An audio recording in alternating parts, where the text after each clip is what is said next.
Most brands fail on social and with content. Should I keep going? So, what causes brands to miss on social and with content?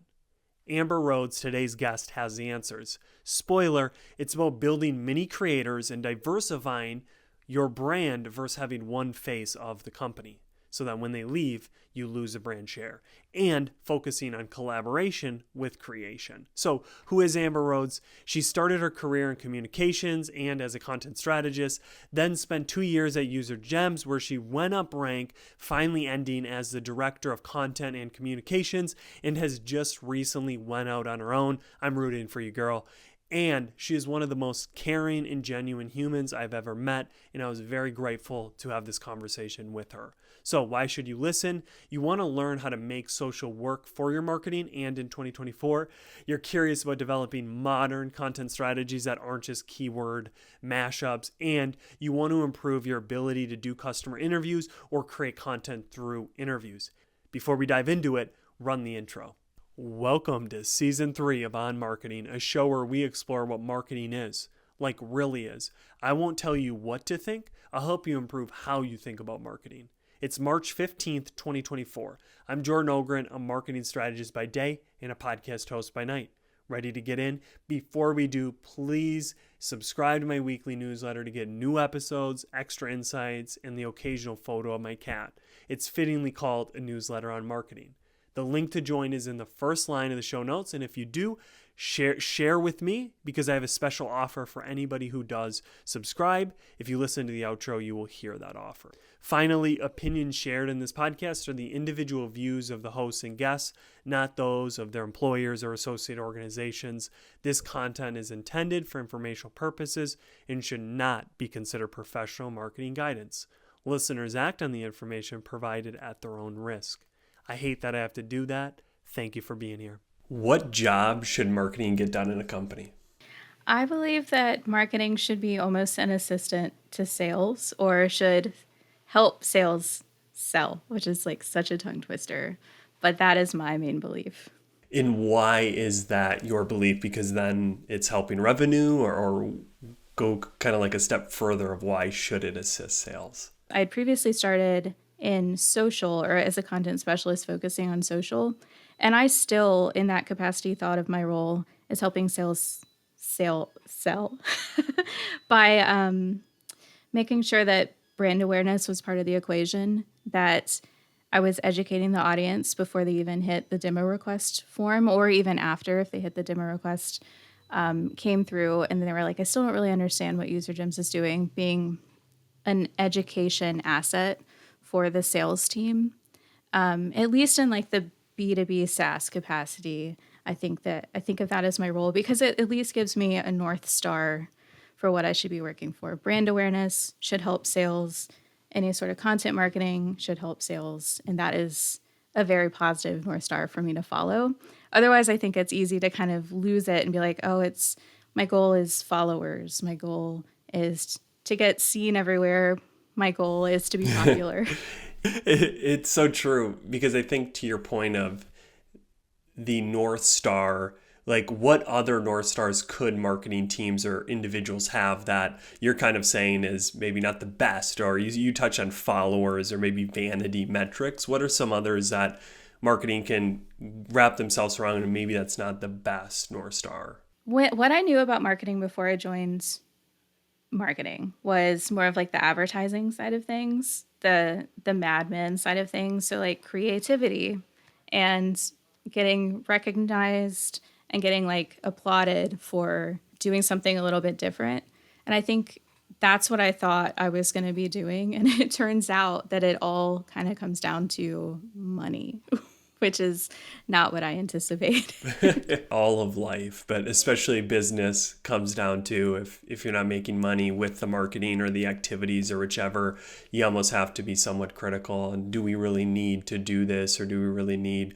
And I think for like a problem solver, it's helpful to have that sales lens to trying to solve of like, where can we help sales right now? Okay, people don't know enough about us. That's an area that marketing can help. It's almost like a very easy anchoring point to say where's sales struggling or where are points that like there, and then how can marketing assist that. That's a very helpful framework using your North Star.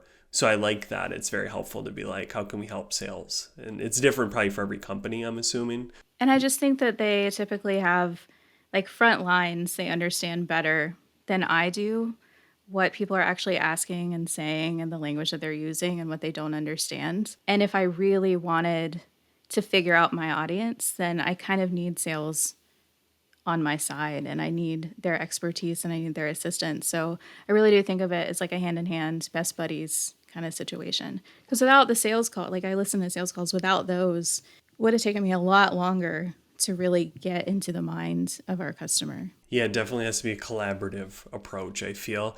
And for me, I start to think of like companies or it's smaller maybe that there isn't that. So maybe the marketer has to put on some sales in the sense of having to do calls to get that critical information from the customer, because you hear it all the time on LinkedIn, the closest, person, company to the customer wins. And sometimes maybe marketing, if they have a sales team, they can rely on them for that, kind of to your point, front lines. But I wonder if there's value in the marketer to also have their own ways of going to the front line, whether it's creating content with the customer, with so you get these insights, you get these stories, you get the words that they use so you can join the conversation in their head. But if you have a sales team, it would be stupid, it would be not smart to not leverage them, not to use them, not to be collaborative. So I really like that kind of approach of let's be teamwork. Let's be a team versus I'm over here, you're over there. We're doing our own things. What is something with everything changing so frequently, it seems, in marketing, social, AI, what's something you've changed your mind on in regards to marketing in the past 1, 2, 3 years? So maybe you believed X and maybe it's not totally different, but now you believe Y or X and a half. Does anything come to mind for you? My kind of first foray into marketing was in content as a content strategist. And in that role, content strategist meant SEO. So I have had to learn, kind of unlearn. So I originally learned like all of this SEO stuff and pillar content and that sort of thing. And I was like, okay, this is how you do content strategy. And then moving into social and then out of social back into like a content role, I've had to rethink almost how I want to provide content and insights and build a content strategy, because the keyword first way of doing content strategy doesn't really work with, I was in an agency role, doesn't really work with the B2B SaaS role that I'm in now. Like keywords are important, we're keyword informed, but keyword first doesn't do enough to move the needle towards what we're looking for, like demo requests, pipeline revenue. So really kind of changing how you approach the content strategy development or what the activities are. And I've been hearing that a lot with SEO, that like sure, keywords or some of these things are still there, but they can't be the leading factor or the way that you like. I had this woman Trish on and she talked about even if it might not rank well, if it's going to help customers or bring some value, still write the piece. And that's kind of seemingly where you've gotten to now with your kind of the experience and just maybe how it's shifted, that you can't create SEO content, but just content in general being keyword led. Is that accurate? Yeah, and I think it helped to go from an SEO focused role into social, which is very much like social first is interesting because it is very audience led and customer led. It's like whatever. I think it was Zaria Perez. I can't remember her name, but I'm so sorry, but from Duolingo, the social media manager from Duolingo, she said the comment section is your brief because that is what people are talking about. So then that is what should inform what you're talking about. So I was able to kind of take that sort of mentality to heart in social and really understand what our audience was talking about. So then when I shifted into content, I could see how marrying some of that keyword stuff really went well with what people were already talking about, and then like the sales conversations that I was listening to. And I think just like having to jolt my brain into that different way of thinking was really helpful. Yeah, it's almost as if, and maybe I'm not too long in the game, but maybe in the past, it was almost like you could create content strategies or just content in a silo in the company's house, quote unquote. But it seems today to make good content, to do good social, you have to go outside the four walls of your own place, interact with people to the point of what you just said, the comment section, kind of giving you seeds of ideas or questions or things to address in the content. So it's like the symbiotic where your audience is helping, whether in the content or not, help create the content. I think that's a huge shift and maybe has been happening for a while and it's just starting to catch momentum. But I really enjoy your stories, kind of the way that you went through these positions opened your eyes to that of social. And I think it's so funny, right? Social media or social, like what's in the name of it, right? It's social. Like it's not a one-way conversation. It's a two-way street, and your audience usually has a lot of good ideas that you might not have gotten to on your own, or just can't because you're biased or you're too far in the woods, all those cliche words. And I really like that. How do you think about, and maybe you've joined teams that were already kicking it, doing well on social, being social on social. But like, how do you start to, or what are some of the things you can do as a company or as an individual, but start to be more social on social, if that's not too strange of a question? Be more social on social. I have to be honest. So in my marketing journey, every marketing role I've held has been the first one of that kind that I've held. So like content strategist, first time I'd done that, social, first time I did that. So I'm very much learning, like trial by fire. And I think one of the very first things I saw when I took on social at User Gyms was that any sort of post that tagged or had a photo of someone, a human, performed better. And then that led us to the hypothesis that people like humans more than brands, which is like 3 years later, 2.5 years later, obviously. But I think on LinkedIn, that was a little different from what was happening at the time. You saw like Chili Piper already doing it. They were kind of ahead of the curve, but we were small. We were 2,000 followers. So our thought process was, how do we make this a little bit more human? And then how do we capitalize on the fact that people trust people more than the company page? We still want to grow the company page, but we also want to expand our influence by using the human assets that are like the most valuable assets we have. And those are our employees, which is when we started looking into employee advocacy at the time. So, like, how do we empower our employees to build a brand that brings people ultimately to recognize User Gyms? I see two threads there. One thread is to your first point of like the company posting more people or more human stuff. It's almost like the company can create content with their employees, but then your second point that you just ended there is employees can create their own brands, which build the company's brand. It's almost like the tide rising raises all boats, quote unquote, which is probably the incorrect way to say it. But I really like that because I do think people buy from people. Does a company need a face? Like, sure, all of the company's employees could be posting on social, but does Refine Labs, do you need a Chris Walker? I could go through the list of companies with the people. How do you think about that? Is that critical? Can it just be kind of a bunch of these different heads for a company? How do you think about that? I would say at User Gyms, we don't have a face. And in some ways, that has made it challenging because when you do have a Chris Walker, for example, you have that old reliable, like they're going to post and people recognize them, and you say Chris Walker and they automatically associate Refine Labs. He's since left Refine Labs, and I think now probably what Refine Labs is struggling with is their association with Chris Walker, who is no longer there.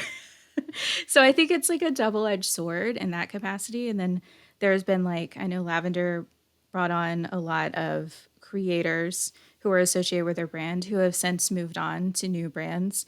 And I don't know if they took their audience with them or if the audience stayed with Lavender. I'm not sure. But that is a challenge I think that you have to consider if you want to be a very creator-led brand. Those people are going to leave eventually. So can your brand stand on its own? And I think empowering the little people, the people like me of 2,000 followers, to build our own brands and then we still have the association with the brand, but we're not the brands. No one looks at me and they're like, oh, that is all of User Gems, but they understand why I post what I do. They know that I work for User Gems, and it gives like a little extra node of influence for us. But it doesn't take away from the central brand identity. I'm not an investor, but it brings an idea of kind of diversifying your portfolio. So when you only have one face, one stock you've bought, if that goes down. But I think you touched on something that I haven't been able to crack yet, of this kind of, and you see it with Fox News or you see it with ESPN, where Shannon Sharp leaves and now he has like a Shay Shay Club or whatever. And it's like, it's almost like you need that to grow a brand, but then when they leave, to your point with Refine Labs or other countless examples, it's like, did we put too much on this person? Did we not have enough of these kind of mini or micro kind of influencers, quote unquote, or whichever? So how do you, like, if a company was to kind of push that against you, of like, why should we build or focus on building all these people's brands when they leave and they'll no longer have us any value? How do you, I don't want to say solve it, but how do you wrestle with that kind of conundrum? That is a really difficult question, and I don't have a solid answer. What I was able to argue for at least this, like, let's try this out employee advocacy thing, is that it works for both ends, and I think it builds trust for both sides. So if I'm empowering my employees to talk on social and to build their personal brands, whether it's small or it grows to be super large, I get positive sentiment for my company.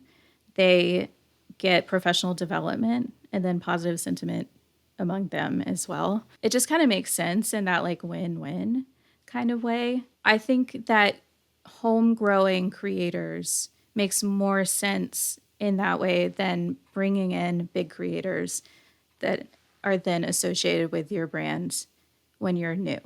I like that. And I think it to the argument or to the conundrum, like, I haven't seen studies yet that truly show that there is like a negative or positive. I just think, I'm not a huge fan, but Chris Tucker or some Tucker, like Tucker Carlson, like he'll leave or these different people go, and it's like, definitely brought people to Fox or to the original brand. But now when they leave, to your point of like Chris Walker, like they bring people with them, but there's probably people who stay that only came because of them. So there's that win-win that you're talking about. And I think maybe it's how you view it. Is this a very finite, like, I'm just trying to squeeze my employees for what I can get out of them and I don't want to give them anything, or an infinite mindset per se as a company and saying it'll be better for both of us long term that you can build your brand, you're helping us build ours as you're doing that, but at some point you'll leave and yeah, you'll take some people with you. That's kind of the way it goes. But for us to reap some benefits, we kind of have to have that. It's like taking a pill with some side effects, maybe. Definitely more benefits than negatives. Yeah, and I definitely like what you said about diversifying your investments. Like, it's very much, someone might come into User Gem's world because they follow Blaze Bevilacqua. Like, he's got amazing sales content.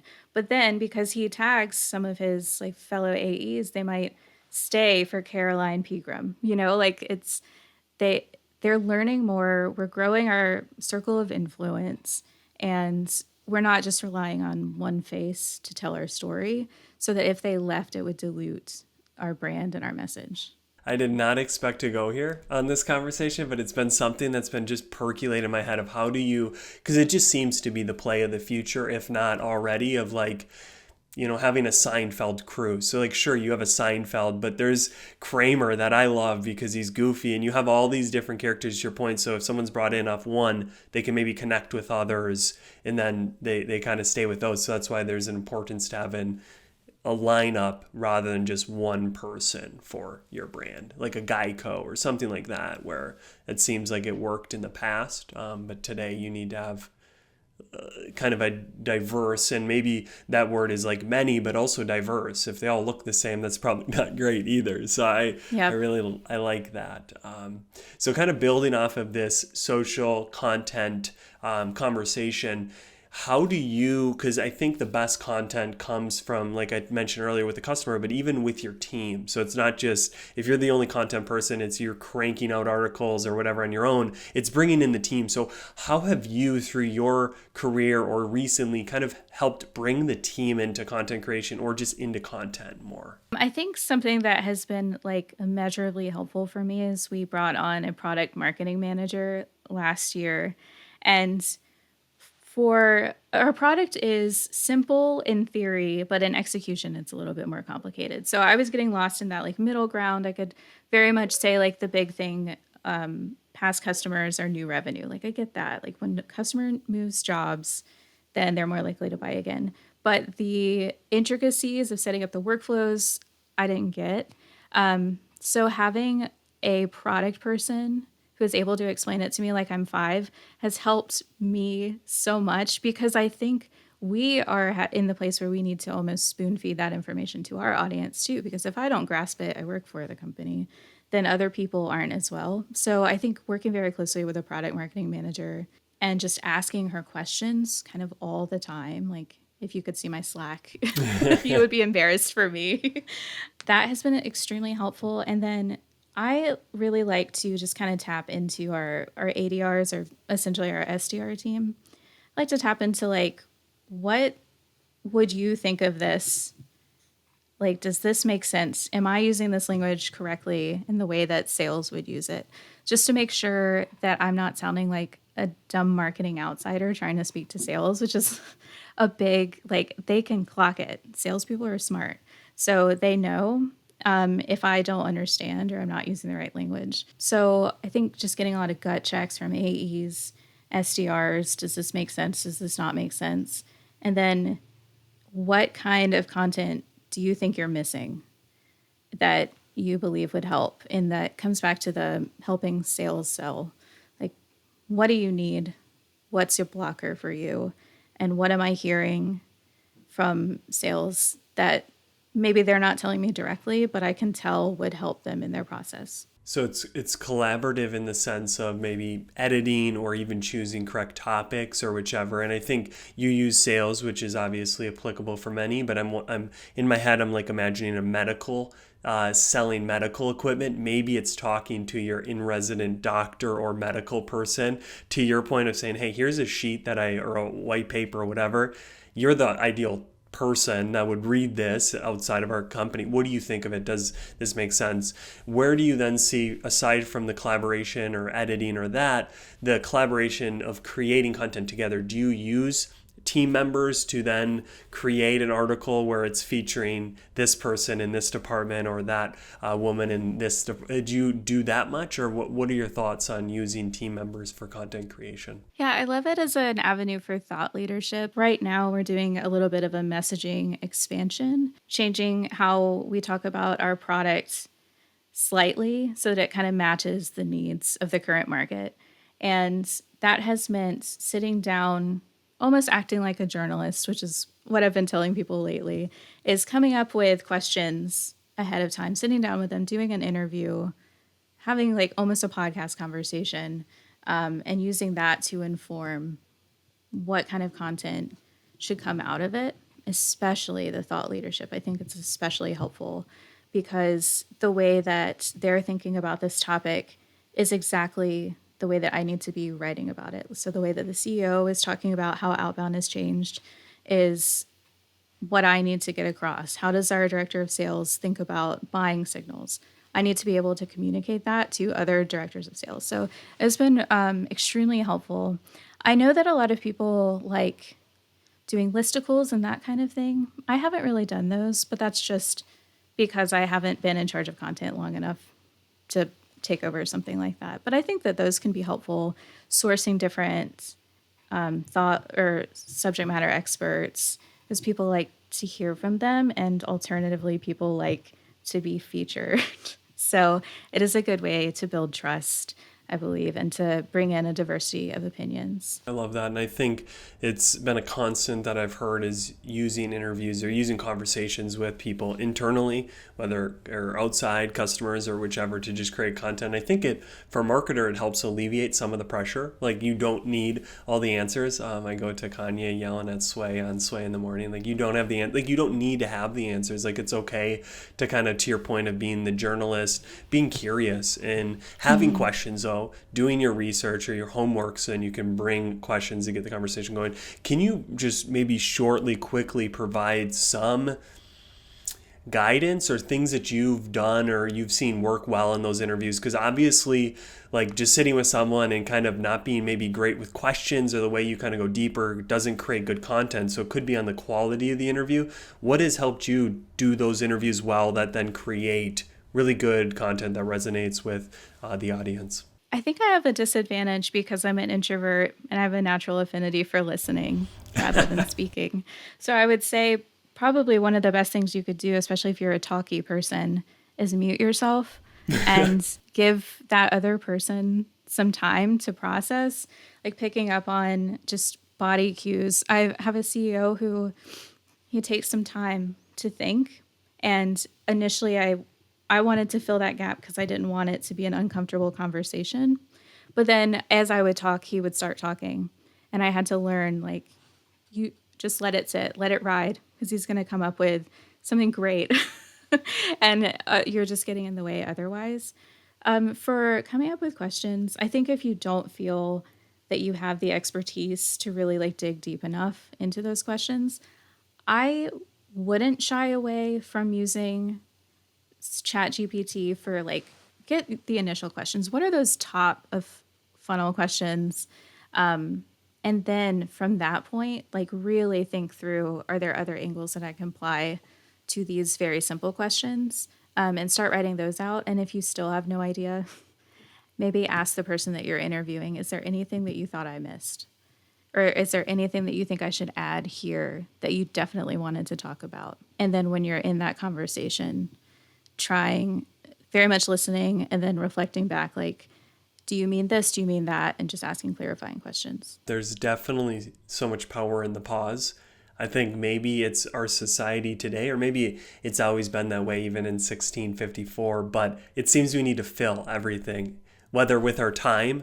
Okay, I'm waiting at the dentist. Let me pull TikTok up. Let me, or in a conversation, it's like, there's, 0.5 seconds. I need to insert something. We can't have this pause. Where I found so much on this podcast, pausing is really great, because you just don't know if someone is, to your point of your CEO or whoever you had mentioned, people need more time. Some people jump right into it, but regardless, kind of defaulting to pausing and listening in these is really critical. And I think it's helpful when your natural disposition, as you kind of said, as an introvert. But if not, you have a mute button. So use that. I really like that. In AI, using that, I think you gave a ton of really good insights to kind of get those questions started. And then a final question, or one of the questions, just be like, hey, was there anything I didn't ask that you were expecting that you think we need to? Like, that's just such a really good kind of catch-all final question, or one of your questions. So that was really helpful. I find it to be cool to explore how others, like, because it's somewhat of a science, but there's probably some art to like doing those interviews as well, where you can like do everything right, but maybe the person you're interviewing had a tough meeting. Maybe they're just right, like, and maybe the content doesn't come out good, or maybe they're in their zone and they're just giving you gold. So it's sometimes probably both an art and a science. So I appreciate some of that feedback on how to do it better or well. I like that.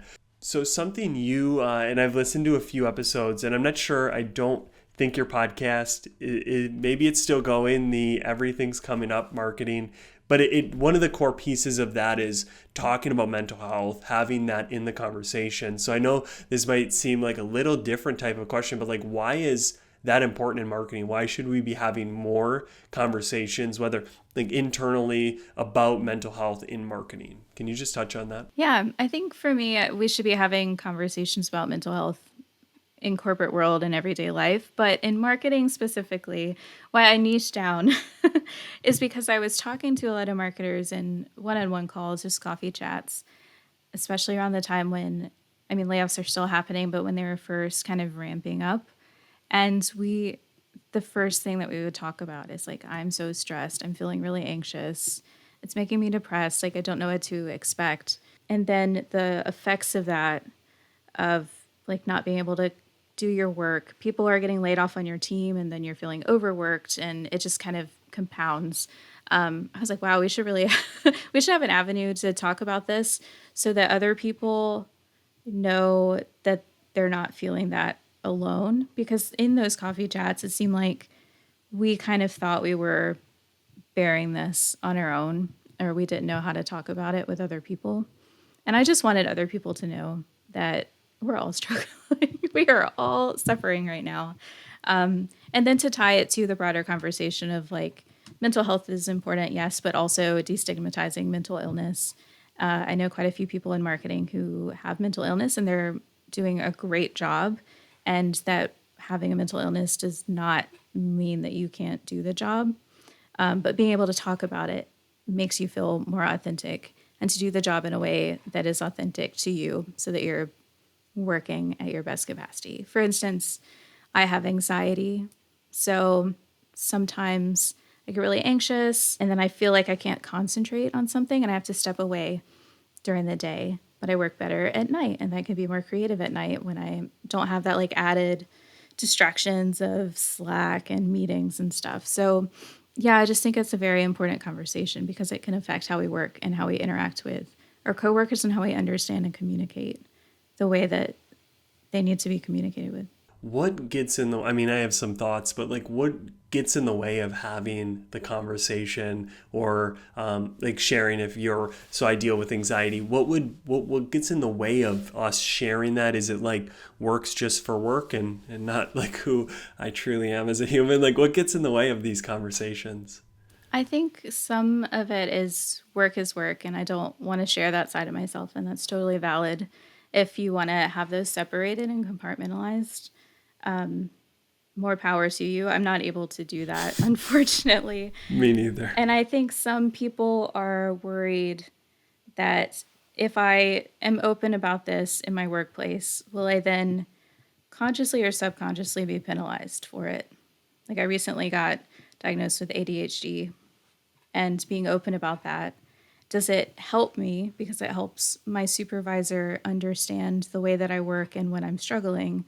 Or does it hurt me because they might be like, then you just can't handle it because you have this problem? And even though it would be illegal to fire someone for that, there are so many ways around that. So I think we're just kind of scared.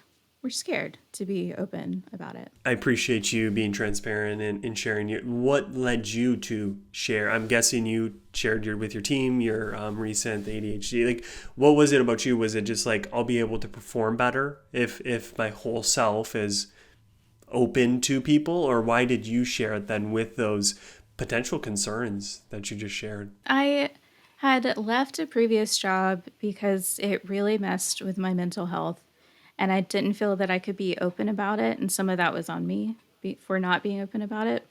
And I decided that in the next place that I went, I would be fully open about it. Like, no, I'm not hiding anything. This is me. And you're always going to get the best work from me, but this is what I'm dealing with. And this is kind of how you have to tell people how they should treat you sometimes in work. Like, we expect that we'll have a certain level of communication, but everyone is so self-centered naturally that like the way I communicate isn't the way someone else communicates. And then if I am able to say, here's what I'm going through, so you might need to kind of change as a supervisor how you approach working with me, it just benefits us all. It's a win-win. Yeah. For the manager or the person, if they're, to your point, able to step outside of themselves and realize, even though I like this as communication or whichever, I know Amber's this way. I know Amber does her best work this way. So I need to kind of meet in the middle or kind of figure out how to better work. Where if it was all under the covers, quote unquote, they wouldn't even know that they're upsetting you by doing X or doing Y. Mm-hmm. And I really like your example of, I mean, the black and white, the kind of night and day of going from not sharing anything to then being like, I can't do that, and now I want to share. I find there's so much value in sharing, because even then you could argue like if the company doesn't respect that's a great kind of insight to then leave or find a company that does. And I think your point of like not like it was on you to not share, you can go that way. I think personally, so I've had a few conversations with people where they'll say something and then after they'll be like, why did I say that? Like, I really didn't want to like go that deep with you. And it was like, I guess I just created the space. I was like, my face was giving you vibes that I was okay, like and safe. Like, so I think there's something on the company, and that's why I wanted to like double tap on, which I appreciate, taking ownership that like I could have been more open, but it's also like it should almost be autonomously that like if the space is safe, you become open and you don't even think about it. And sure, maybe if you've never shared anything about yourself, it is this process that is like really uncomfortable, but there should be somewhat where it's like, I'm in the water, so I'm wet. Like I'm in this company that's safe and psychologically safe. So I'm just going to share who I am because I feel that way. And I think that's almost like a proxy. Like how do you feel like you'll be punished by it, which isn't probably a good culture or environment to be Yeah. in. Yeah, I think it's definitely a good, like you were saying, litmus test. If I feel comfortable saying this in this environment, then it is the right place for me and my values. And if I don't, then it's not. The reason I asked the question, obviously you're doing an amazing work with that podcast, bringing to your point of more just awareness around the importance of having that conversation in marketing, but to your original point, in everywhere. I think we just totally need to stop, kind of treating this like something that's better kept under or in the dark. It's like just better to talk about it. Everybody wins, the person who's working with that person and the person who's struggling or dealing with some mental health issues. And it is who you are. I think a lot about like books. It's like you're a book and that's a chapter. That's maybe a few chapters. It's like, I don't want half the book. I want the full book because that's who you are. So don't not include it. So I appreciate you kind of going there with me. And I think that's one of the first times that someone kind of, we always touch on mental health or those types of aspects, but I really loved what you're doing and wanted to fully pull that thread of like, we need to talk more about this. So I appreciate you kind of leading the way there. Yeah, no, I appreciate it. I think that I just want to be the person that I wish I had had when I started in the professional world, who is willing to talk about this kind of thing, who talks about medication, who talks about going to therapy. I'm seeing more and more people do it, and it's so wonderful. And I've had a few people even come to me and say, I started therapy, like you helped me on that journey, or I started medication. It's like, I wish I had had that person, but the best I can do now is hope to be that person for other people. If all humans had that mindset, right? I want to be the person that wasn't there for me. We'd have a much better, or we already have an amazing world, but we'd have an even more amazing if everybody tried to do that lens of what did I not get? And you can think of this in parenting probably most clearly of like, I want to be the parent I never had. And that's an amazing and heroic thing to do. And that's how you kind of make the future better than the past or today, is taking that step out to say, I'm going to be there for, I didn't have it, but I'm going to be there for others, rather than like the negative mindset of like, I didn't have anybody, so I don't want to be there for anybody. Yeah. Which I'm not sure if anybody maybe consciously says, because that's a pretty negative stance. But now this last section that I personally love the most, and it kind of goes off the mental health, but I really think life plays a lot into marketing, whether it's your ideologies, how you look at life, or just kind of what's going on in your life. So this section, you can pull it to marketing or business, but I'm going to try to pull us away. There's this movie called Inception.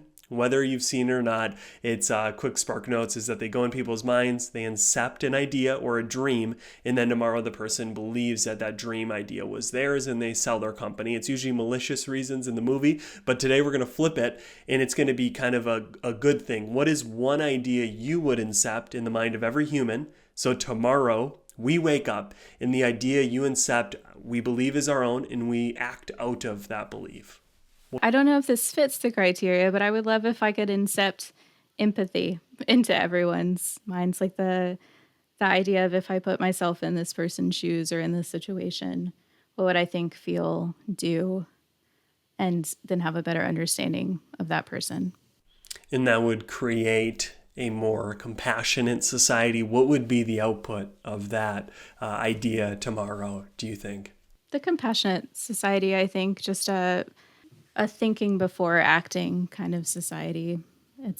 I feel, especially coming from social media background, everything's so reactionary and everyone feels like they have to have an opinion and they have to do it immediately. It has to be right now.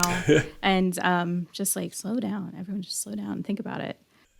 Oh, I love that. I've had a few conversations on this podcast. Someone brought up this term sonder, which I'll be honest, I never understood or knew about, but it's this concept that like we all have kind of our worlds are revolving around us. Like you woke up today, Amber, and it was like, what do I have to do? I woke up today and it was, what does Jordan have to do? So for me, I took this in kind of metaphor and analogy of like, we are all the stars of our own movie. But we can't forget that there's a million movies going on around us. And actually, there's more joy I found in being a supporting character in another's movie and helping them shine in their movie versus only focusing on how can I have others help me in my movie or whichever. And I think that really comes from this place of empathy to first realize everybody's has these vivid worlds going or vivid experiences, and how can I contribute versus how can I take into mine? And that's been something for me that's been helpful because at the end of the day, I find more joy in the success of others. You even touched on this, Amber, earlier when you said people reach out to me and say they're doing therapy now, they're taking medication because something I said or something I've shared.